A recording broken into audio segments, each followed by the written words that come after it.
disability into the diversity piece as well. There are distinctive lived differences.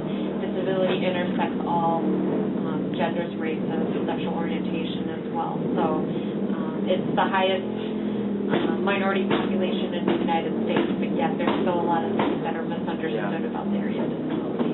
We got to keep continually having thoughtful discussions and dialogue and looking at the physical, programmatic, and attitudinal pieces.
Just off the top of your head, what do you consider some just glaring architectural barriers that you've noticed around campus?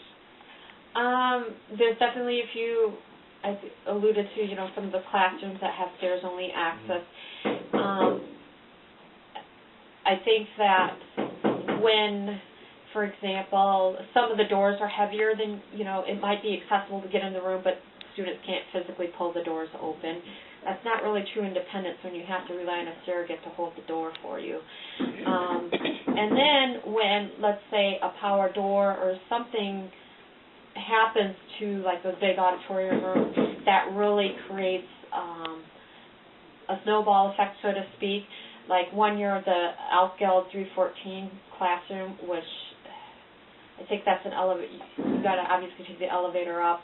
There was issues with that elevator, and I probably had about 10 students that used that class for different reasons, and we had to rearrange and scramble that first initial week of the semester because students kept coming in, I can't get to class, I can't get to class. So when something happens to one particular auditorium room with an elevator-only access, it can create this whole snowball effect. I had a quick question about the stadium.